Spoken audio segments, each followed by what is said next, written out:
Jovens Curiosos, tudo bem? Eu sou a Cacau Oliveira. E eu sou a Anne Rodrigues. E vocês estão ouvindo Tá Por Dentro dessa História? Então, pessoal, depois de um ano, estamos de volta finalmente. Aconteceram tantas coisas e ao mesmo tempo a sensação é de que o tempo voou. O lado bom é que agora já estamos de volta com o programa, com as lendas, as histórias e não pensamos em parar. Agora, sem mais delongas, vamos ao que interessa. Na verdade, tem mais delongas, sim. Esse episódio, ele vai ter, assim, várias palavras estrangeiras, vários nomes diferentes. Então, se a gente errar na pronúncia de alguns, por favor, relevem. Relevem, pessoal. Hoje a temática do nosso episódio é um pouco diferente. O assunto de hoje não deixa de ser um mito, mas também tem grande espaço em estudos científicos que buscam comprovar sua veracidade. Vamos falar sobre Atlântida, uma civilização extremamente desenvolvida que talvez tenha existido há vários milênios. Há vários anos atrás, mais precisamente no século IV a.C., Platão descreveu como seria a Atlântida, uma civilização com um notável desenvolvimento tecnológico, militar e econômico, que foi construída por semideuses. Platão relata que a Atlântida ficava situada próximo aos Pilares de Hércules, região que hoje é conhecida como Estreito de Gibraltar. Ele também fala que os atlantes se estendiam do Atlântico até o Mediterrâneo Oriental. Eram um povo agressivo, com bons guerreiros e que também tinha um grande potencial naval.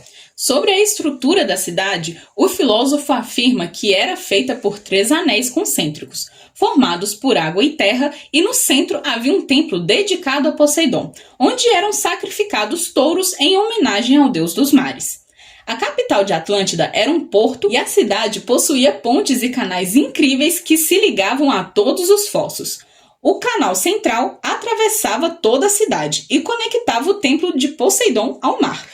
Porém, em apenas um dia e uma noite, a maravilhosa Atlântida foi inteiramente destruída por terremotos e grandes tsunamis, que soterraram a cidade embaixo da água. Então, no episódio de hoje, vamos trazer algumas pesquisas que buscam decifrar essa misteriosa cidade. Nossas referências para o programa de hoje foram o documentário da Disney, A Cidade Perdida, Atlântida, o texto O Imaginário na História, Atlântida, um Enigma, escrito por Josefa Vênus de Amorim e Lúcia de Fátima Souto Pinho, o site História do Mundo, o site da BBC News Brasil, o site História da Arte, Arquitetura e Cidade 1, o blog Sardenha Saterra Mia, o site da Unesco, o site Segredos do Mundo e o texto A História de uma Cidade Filosófica de Rafael Salatini. Platão dizia que a Atlântida, ou a Ilha de Atlas, como ele também chamava, era um lar de um povo com sede de poder e que tentou conquistar a cidade de Atenas, mas foi derrotada, e a catástrofe que dizimou a cidade perdida foi resultado da vingança dos deuses que não ficaram satisfeitos com o excessivo desejo de poder. E a nossa maior fonte de pesquisa para o programa de hoje foi o documentário Atlântida, A Cidade Perdida, onde o cineasta, vencedor do Oscar, James Cameron, e o jornalista canadense-israelense Simca Jacobovic, vencedor do Emmy, apelidado de Indiana Jones moderno pelo New York Times, fazem uma expedição intensa atrás de provas de que a Atlântida realmente existiu.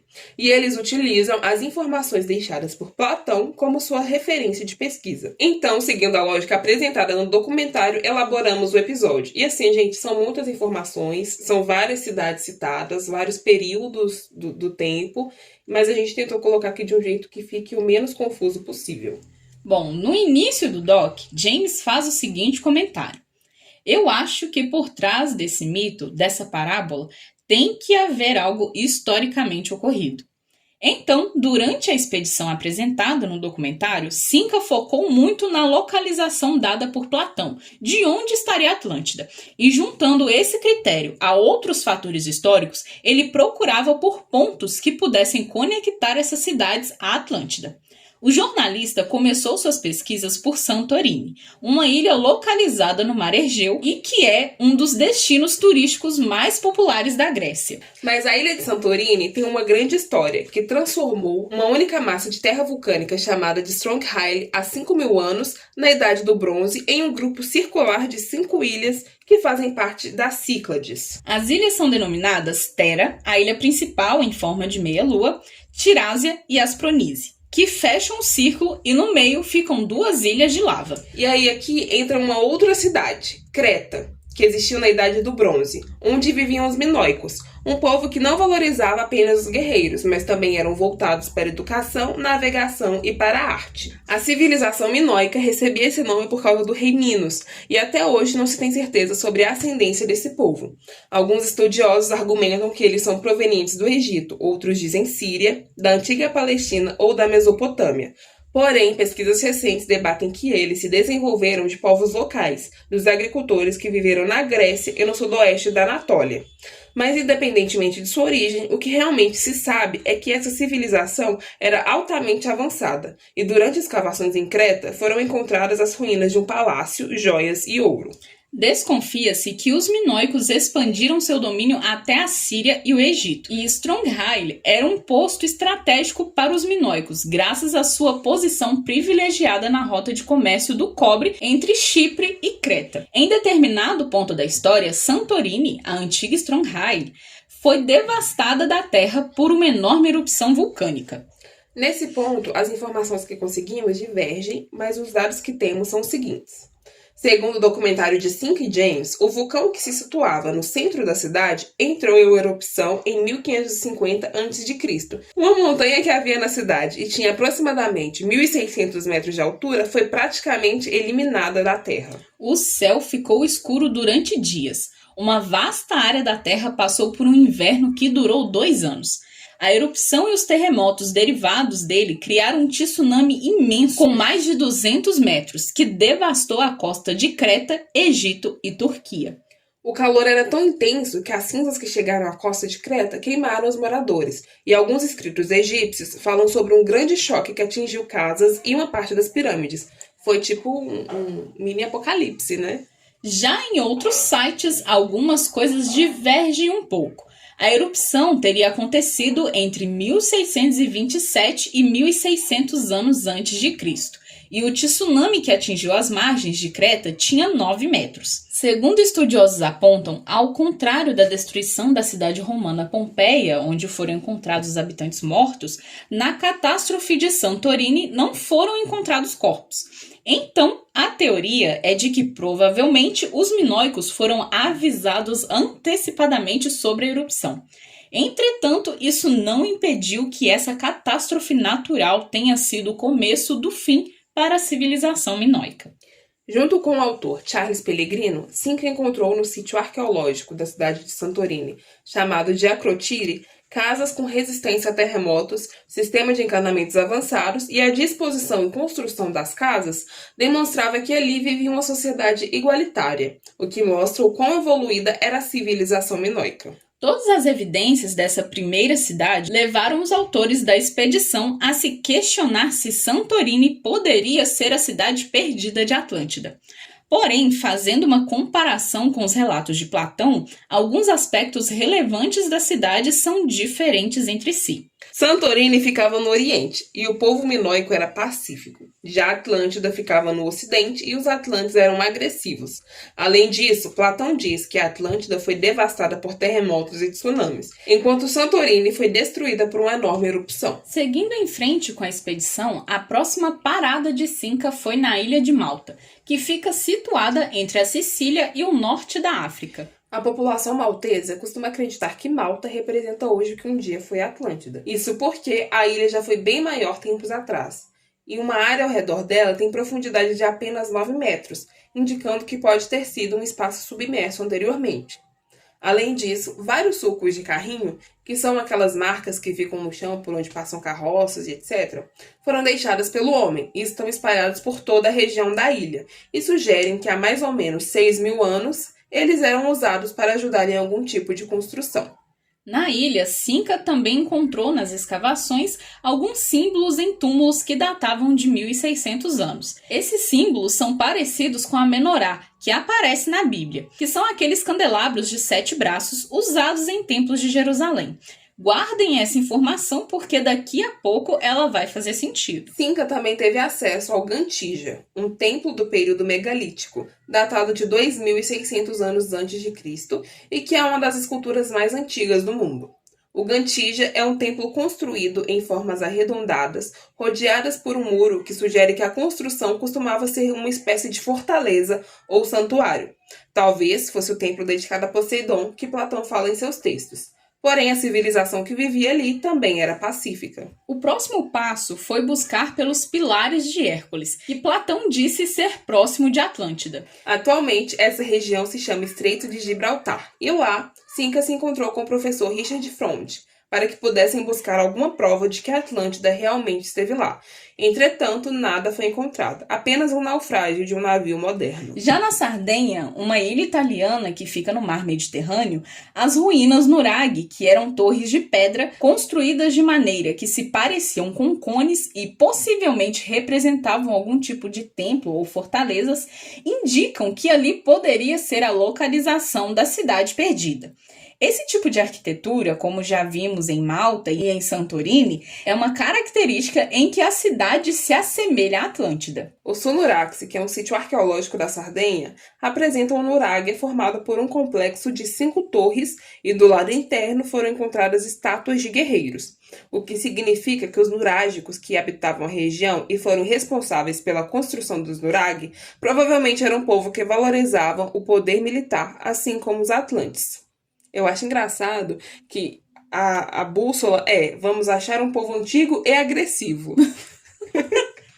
Nenhum dá, porque todos são pacíficos. Aí tem que aparecer um agressivo. Exatamente. A ilha possui rochas ao seu redor que tem 3 cores: branco, preto e vermelho. O extremo sul da Sardenha é uma região onde frequentemente acontecem inundações, o que seria semelhante à catástrofe que deu fim à cidade de Atlântida. Além disso, a civilização pouco explorada que vivia em Sardenha há aproximadamente 3.500 anos aparenta também ser um povo com práticas avançadas. Outra evidência que animou os pesquisadores é que na planície de Campidano foi encontrado um nuraghe que parecia ter sido feito para homenagear algum deus da água, talvez Poseidon. Entretanto, um fator histórico muito importante e que impede de acreditarmos que Sardenha é Atlântida é a idade da cidade. Sardenha é muito nova para ser a cidade perdida. Em termos de comparação, é como se Santorini tivesse dado origem à Sardenha, influenciando sua cultura e arquitetura.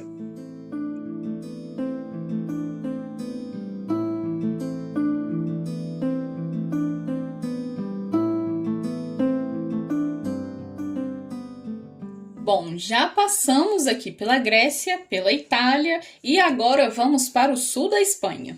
Lá, Cinca se encontra com o autor Georges Dias Montexano, que acredita que a história de Atlântida está gravada em vários petróglifos da Idade da Pedra. Junto do engenheiro Ken Boydston e do professor Gregory Haysworth, que são especialistas em fotografia forense e imagem espectral, o autor Georges apresentou a Cinca imagens entalhadas em rochas e pedras que apresentavam algumas evidências do que pode ter sido a história de Atlântida. A critério de curiosidade, essa técnica de fotografia e imagem é uma ferramenta criminalística moderna, muito eficiente, que permite identificar imagens que a olho nu são invisíveis. Georges também mostrou a Cinca alguns textos numa língua não decifrada, e no Museu de Badajoz ele apresentou algumas peças que sugerem uma forte ligação da civilização da época com os povos atlantes. Ainda na Espanha, Donana é um parque nacional pantanoso que antigamente era uma baía aberta e abaixo de seu solo há forte presença de metano, que indica uma catástrofe que pode ter feito uma civilização de 6.000 anos desaparecer. Acontece que na década de 1920, os arqueólogos Bonsor e Schulten acreditavam que Donana havia sido o lar de outra cidade perdida que também sumiu misteriosamente. Essa cidade seria Tartessos. Nesse momento do documentário, Georges mostra a Cinca e ao professor Richard uma cópia de um documento antigo que apresenta um mapa do Egito da época de Ptolomeu. Tartessos aparece representado nesse mapa, onde atualmente se encontra Donana. Em um outro lugar do sul da Espanha, chamado de Cueva del Toril, Cinca tem acesso a entalhes com os símbolos da menorá, aqueles mesmos que ele encontrou em Malta. Com base nisso, a suspeita é de que um desenho inteiro da menorá representaria a estrutura circuncêntrica da cidade de Atlântida. E a ponta do símbolo seria o tridente de Poseidon. Outra curiosidade tirada disso é que se esse for mesmo o significado da menorá, a história de Atlântida tem reflexos na Bíblia. Partindo da suposição que Donana seria Atlântida, os pesquisadores da expedição continuaram as buscas colocando uma região da Espanha chamada Sancti Petri como se fosse o antigo local de espera dos navios que queriam entrar no porto de Atlântida.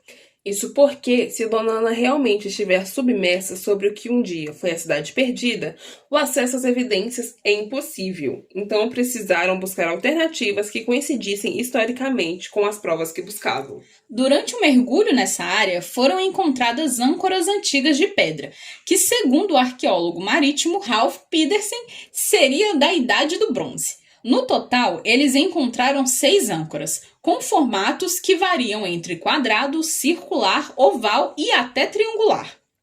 Os atlantes eram navegadores que paravam em ilhas isoladas do mar, conquistando as regiões ou usando como paradas. Seguindo essa informação, Cinca seguiu até os Açores, o conjunto de ilhas autônomas que pertence a Portugal e que provavelmente já esteve na rota de navegação dos Atlantes. Lá, o professor Félix Rodrigues descobriu uma estrutura similar ao columbário romano, o que traz a ideia de que a ilha já era habitada muitos séculos antes da descoberta de Colombo, que aconteceu há mais ou menos 500 anos. Os columbários eram cavidades subterrâneas com vários repartimentos, onde os povos antigos depositavam as urnas funerárias após cremar os corpos. Também foram encontradas algumas construções de pedras soltas, assim como nas outras cidades, que se assemelhavam a pequenas pirâmides e possivelmente são da Idade da Pedra.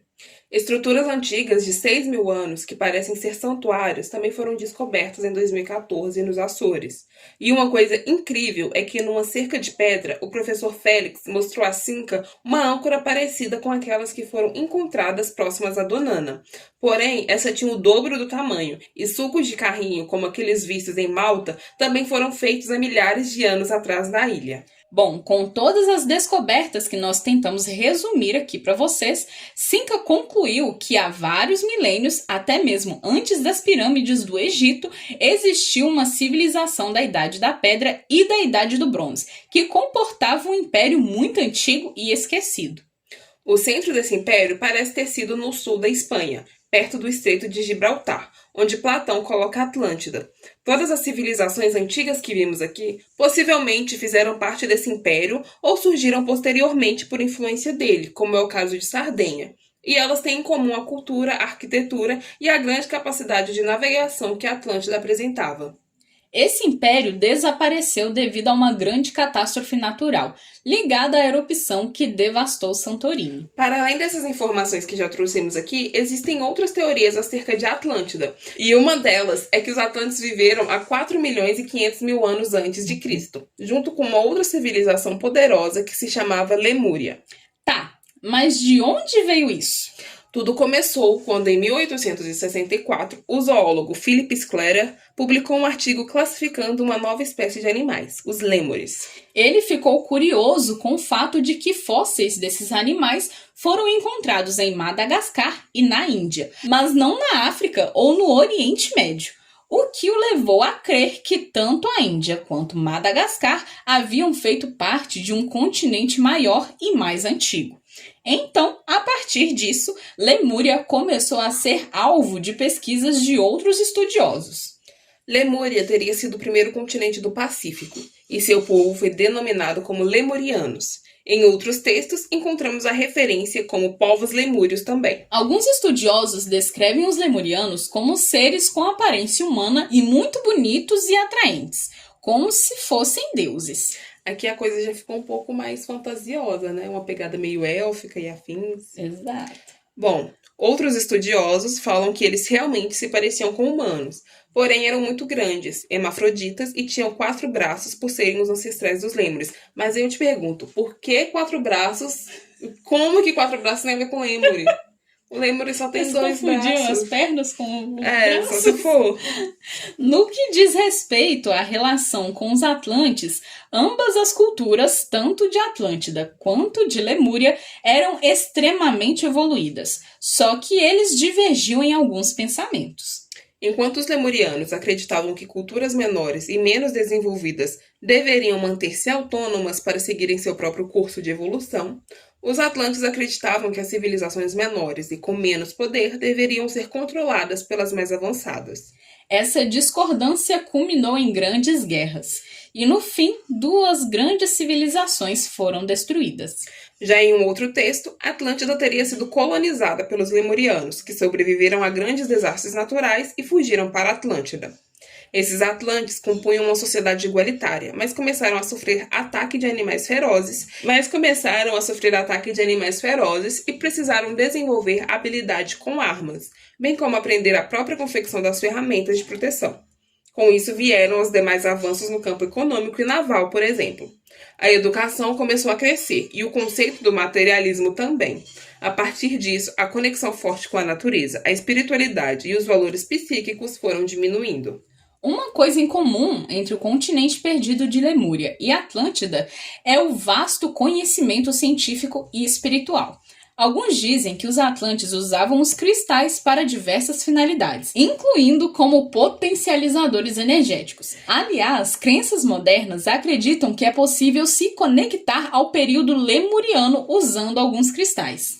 Em 2013, novas descobertas fizeram o ramo científico ser novamente balançado com a hipótese da existência de Lemúria. Isso porque na Índia, numa região onde acredita-se que Lemúria tenha existido, cientistas encontraram granito em uma faixa do mar que se estendia até as ilhas Maurício, que é considerado um outro continente perdido, onde geólogos encontraram zircão de rocha vulcânica que podem ter até 3 bilhões de anos, reforçando a ideia da existência de um continente subaquático.